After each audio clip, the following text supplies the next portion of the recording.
ಏನು ಸರ್ ಘಟನೆ?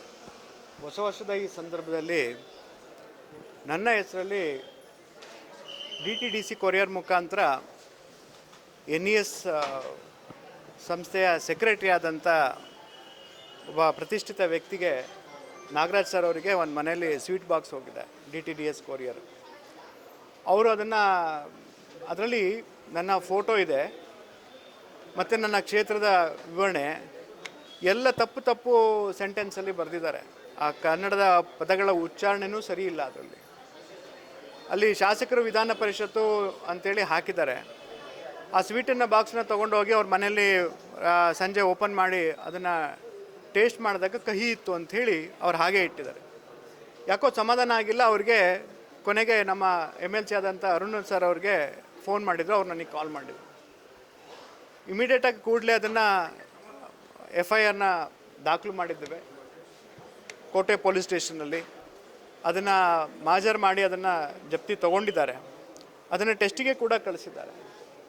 ನಂತರ ಇನ್ವೆಸ್ಟಿಗೇಷನಲ್ಲಿ ನೋಡಿದರೆ ಅದು ಮತ್ತೆ ಇನ್ನೂ ಇಬ್ಬರಿಗೆ ಅದೇ ಕೊರಿಯರ್ ಮುಖಾಂತರ ಅದೇ ಸ್ವೀಟ್ ಬಾಕ್ಸು ಹೋಗಿದೆ.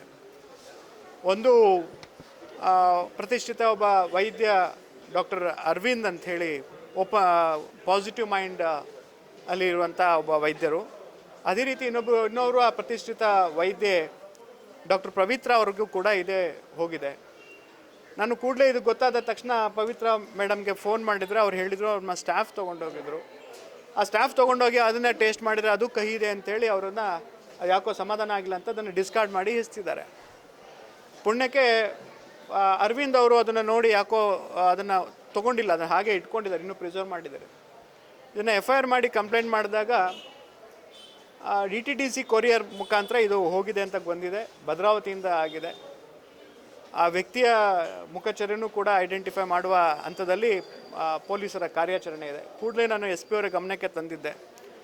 ಅವರ ಹರೀಶ್ ಪಟೇಲ್ ಮತ್ತು ಸಂತೋಷ್ ಅವರ ಸಬ್ ಇನ್ಸ್ಪೆಕ್ಟರ್ ತಂಡ ಇದನ್ನು ಕಾರ್ಯಾಚರಣೆಯಲ್ಲಿ ಮುಂದುವರೆದಿದೆ. ಬಟ್ ನನಗೆ ಏನು ವಿಪರ್ಯಾಸ ಅಂತಂದರೆ ಇಂಥ ಕೃತ್ಯ ಯಾಕೆ ಮಾಡ್ತಾರೆ? ಒಬ್ಬ ಸಮಾಜಮುಖಿ ಕಾರ್ಯದಲ್ಲಿ ಮಾಡ್ತಿರುವಂಥ ನನ್ನ ಹೆಸರು ತಗೊಂಡು ದುರುಪಯೋಗ ಪಡಿಸ್ಕೊಂಡು ಈ ರೀತಿ ಸ್ವೀಟ್ ಬಾಕ್ಸಲ್ಲಿ ಈ ಥರ ತೊಂದರೆಯನ್ನು ಮಾಡ್ತಾರೆ ಅಂತಂದರೆ ನಿಜವಾಗ್ಲೂ ಬೇಜಾರಾಯಿತು ನನಗೆ. ಅವರು ನನ್ನ ಮೇಲೆ ಇಟ್ಟಂಥ ಗೌರವದಿಂದ ಅವ್ರು ಜಸ್ಟ್ ನನಗೆ ಇನ್ಫಾರ್ಮೇಷನ್ ಕೊಟ್ಟಿದ್ರು. ನನಗೇನು ಬೇಜಾರು ಅಂತಂದರೆ ಇದೇ ರೀತಿಯಲ್ಲಿ ಯಾವುದಾದ್ರು ಮಕ್ಕಳಿಗೆ ಏನಾದ್ರು ಸ್ವೀಟ್ ಬಾಕ್ಸ್ ಈ ಥರ ಕೊಟ್ಟು ಸ್ವೀಟನ್ನು ಹಂಚೇನಾದ್ರು ಮಾಡಿದರೆ ಅವರಿಗೆ ಅಸ್ವಸ್ಥ ಆಗಿದ್ರೆ ಭಾಳ ಬೇಜಾರಾಗ್ತದೆ. ನಿಜವಾಗ್ಲೂ ಕಲಿಯುಗ ನಿಜವಾಗ್ಲೂ ಶುರುವಾಗಿದೆ ಅಂತ ನಿಜವಾಗ್ಲೂ ಅನಿಸ್ತದೆ. ಹೊಸ ವರ್ಷದ ಒಳ್ಳೆಯ ಸಂದರ್ಭದಲ್ಲಿ ಈ ರೀತಿ ಘಟನೆ ಆಗಿರೋದು ಬಹಳ ವಿಪರ್ಯಾಸ. ಅಮಾಯಕರ ಜೀವನದ ಚೆಲ್ಲಾಡೋದು ಬಹಳ ಖೇದ ಉಂಟಾಗಿದೆ. ಆ ನಿಟ್ಟಿನಲ್ಲಿ ನಮ್ಮ SP ಅವರಾದಂಥ ಮಿಥುನ್ ಕುಮಾರ್ ಅವ್ರಿಗೂ ದೂರವಾಣಿ ಮುಖಾಂತರ ಅವರಿಗೆ ಹೇಳಿದ್ದನ್ನೇ ಅವರು ಇನ್ವೆಸ್ಟಿಗೇಷನ್ ಜಾರಿಲಿದೆ, ಖಂಡಿತವಾಗ್ಲೂ ಅವ್ರನ್ನ ಹಿಡಿತೀವಿ ಅಂತೇಳಿ ಕಠಿಣ ಶಿಕ್ಷೆ ಮಾಡ್ತೇವೆ ಅಂತೇಳಿ ಅದು ಕಹಿ ಇದೆ ಅಂತ ನನಗೆ ಅವರು ಉಲ್ಲೇಖ ಮಾಡಿದರು. ಪವಿತ್ರ ಮೇಡಮ್ ನರ್ಸಿಂಗ್ ಸ್ಟಾಫು ಕೂಡ ಅದೇ ಥರ ಉಲ್ಲೇಖ ಮಾಡಿದರು. ಬಟ್ ಖಂಡಿತವಾಗ್ಲೂ ಅದು ನೋಡಲಿಕ್ಕೆ ಅದು ಅನಿಸ್ತಿಲ್ಲ. ಅಂದರೆ ಒಂದು ಸ್ವಲ್ಪ ತೊಗೊಂಡ್ರು ಅದನ್ನು ತೊಗೊಳಕ್ಕೆ ತಿನ್ನೋಕ್ಕಾಗಲಿಲ್ಲ ಅಂತ ಒಂದು ಪರಿಸ್ಥಿತಿ. ಆ ನಿಟ್ಟಿನಲ್ಲಿ ಅದನ್ನು ಆಲ್ರೆಡಿ ಫುಡ್ ಡಿಪಾರ್ಟ್ಮೆಂಟಿಂದ ಅದನ್ನು ತೊಗೊಂಡು ಅದನ್ನು ಟೆಸ್ಟಿಂಗಿಗೆ ತೊಗೊಂಡು ಹೋಗಿದ್ದಾರೆ.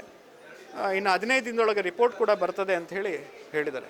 ಅದು ಏನೇ ಆಗಲಿ ಈ ರೀತಿಯ ಕೃತ್ಯ ಖಂಡಿತವಾಗ್ಲೂ ಇದೆ ಅಂತ ಅನ್ಸುತ್ತೆ. ಯಾಕೆಂದರೆ ಅದನ್ನು ಸ್ವಲ್ಪ ಒಂದು ಚುಟುಕು ಬಾಯಲ್ಲಿ ಹಿಡ್ಕೊಳೋಕ್ಕಾಗದಷ್ಟು ಅದು ಇದೆ ಅಂತಂದರೆ ಆ ಕಹಿ ಇದೆ ಅಂತಂದರೆ ಡೆಫಿನೆಟ್ಲಿ ಅದರಲ್ಲಿ ಏನೋ ಮಿಕ್ಸ್ ಮಾಡಿದ್ದಾರೆ ಅಂತ, ವಿಲ್ಲಿಂಗ್ಫುಲಿ ಮಾಡಿದ್ದಾರೆ ಅದನ್ನು. ಬಟ್ ನನಗೇನು ಅದಕ್ಕೆ ಆಗಿದೆ ಅಂದರೆ ಯಾವ್ದಾದ್ರು ಮಕ್ಕಳಿಗೆ ಏನಾದ್ರು ಹೋಗಿದ್ರೆ ಆ ದೊಡ್ಡವರಿಗಾದರೆ ಅವ್ರಿಗೆ ಅಟ್ಲೀಸ್ಟ್ ಪರಿಜ್ಞಾನ ಇರುವಂಥ ವ್ಯಕ್ತಿಗಳು ತೊಗೊಂಡಿದ್ರೆ ಓಕೆ. ಅದೇನಾದ್ರು ಮಕ್ಕಳಿಗೆ ಏನಾದ್ರು ತೊಗೊಂಡಿದ್ರೆ ಏನಾಗ್ಬೋದಿತ್ತು ಅಂತ ಪರಿಸ್ಥಿತಿ ಇದೆ. ಖಂಡಿತವಾಗ್ಲೂ ತೇಜೋವಧೆ ಇದೆ ಅಂತ ಅನಿಸುತ್ತೆ ನನಗೆ ನೋಡಲಿಕ್ಕೆ. ಯಾಕೆಂದರೆ ಅದರಲ್ಲಿ ನನ್ನ ಫೋಟೋ ಹಾಕ್ಕೊಂಡು ನಮ್ಮ ಇದನ್ನು ವಿಷಯಸ್ಥರ ಕಳಿಸಿ ಮಾಡಿದ್ದಾರೆ ಅಂದರೆ ಯಾವುದೋ ಇದರಲ್ಲಿ ಪರ್ಟಿಕ್ಯುಲರ್ಲಿ ಅದು ಪರ್ಸ್ನಲೈಸ್ಡಾಗಿ ಏನು ತೊಗೊಂಡು ಮಾಡಿದಾರೋ ಅಥವಾ ಏನು ಮಾಡ್ಲಿಕ್ಕೆ ಮಾಡಿದಾರೋ ನನಗಂತೂ ಗೊತ್ತಿಲ್ಲ. ಬಟ್ ಖಂಡಿತವಾಗ್ಲೂ ಇಲ್ಲ ಸರ್, ನಮ್ಗೆ ಯಾರಿಗೆ ಸರ್, ನಾವು ಎಲ್ಲರ ಜೊತೆ ಚೆನ್ನಾಗಿರೋ ಅಂಥವ್ರು ನಮಗೆ ಯಾಕೆ ಬೇರೆಯವ್ರದ್ದು ಉಸಾಬರಿಗೆ ಹೋಗ್ಲಿಲ್ಲ ಅಂತ ವ್ಯಕ್ತಿ ನಮಗೆ ತೊಂದರೆ ಮಾಡ್ತಾರೆ. ಬಟ್ ಏನೋ ಇದೆ ಇದರಲ್ಲಿ, ಏನೋ ಇದೆ ನನಗೆ ಖಂಡಿತವಾಗ್ಲೂ ಗೊತ್ತಾಗ್ತಿಲ್ಲ ಈ ಸಮಯದಲ್ಲಿ. ಬಟ್ ಆದರೆ ಖಂಡಿತವಾಗ್ಲೂ ನಾನು SP ಅವರಿಗೆ ಪ್ರೆಷರ್ ಹಾಕಿದ್ದೇನೆ. ಇದ್ರ ಬಗ್ಗೆ ಡೀಟೇಲ್ ಇನ್ವೆಸ್ಟಿಗೇಷನ್ ಆಗಬೇಕು. ಅದು ಯಾರು ವ್ಯಕ್ತಿ ಈ ಥರ ಮಾಡಿದರೆ ಅವರಿಗೆ ಕಠಿಣ ಶಿಕ್ಷೆ ಆಗಬೇಕು. ಅದನ್ನು ಎಲ್ಲಿಗೆ ಅವ್ರನ್ನ ಹಿಡಿಯೋ ತನಕ ಅವ್ರನ್ನ ಬಿಡೋಗಿಲ್ಲ ಅನ್ನೋ ಒಂದು ಪ್ರೆಷರ್ನ ಕೂಡ ಹಾಕಿದ್ದೇನೆ. ಇಲ್ಲ ಸರ್, ನಾನು ಆ ಟೈಮಲ್ಲಿ ಬೆಂಗಳೂರಲ್ಲಿದ್ದೆ. ಬೆಂಗಳೂರಲ್ಲಿ ನನಗೆ ಕಮಿಟಿ ಮೀಟಿಂಗ್ ಇತ್ತು. ಆ ಕಮಿಟಿ ಮೀಟಿಂಗಲ್ಲಿ ಮುಗಿಸ್ಕೊಂಡು ನಾನು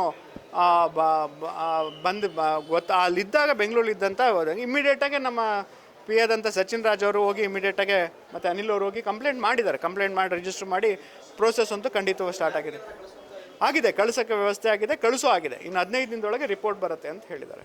ಬಟ್ ಈ ರೀತಿಯ ಕೃತ್ಯಗಳು ಈ ರೀತಿ ಆಗ್ತದೆ ಅಂತಂದರೆ ಎಲ್ಲರೂ ಒಂದು ಸಮಾಜ ಎಚ್ಚೆತ್ತುಕೋಬೇಕು.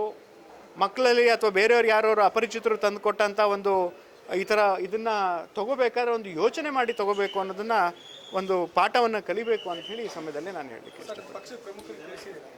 ಪಕ್ಷದ ಪ್ರಮುಖರಂದರೆ ನಮ್ಮ ಜಿಲ್ಲಾಧ್ಯಕ್ಷರಾದ TD ಮೇಘರಾಜ್ ಅವರಿಗೆ ತಿಳಿಸಿದ್ದೇನೆ, ಮತ್ತು MLC ಆದಂಥ ಅರುಣ್ ಅವರಿಗೆ ಗೊತ್ತಿದೆ. ರಾಘಣ್ಣಂಗೆ ಮತ್ತು ವಿಜೇಂದ್ರ ಅವರಿಗೆ ನಾನು ಇನ್ಫಾರ್ಮೇಷನ್ ಕೊಡ್ತೇನೆ ಇವತ್ತು ಸದ್ಯದಲ್ಲೇ ಕೊಡ್ತೇನೆ.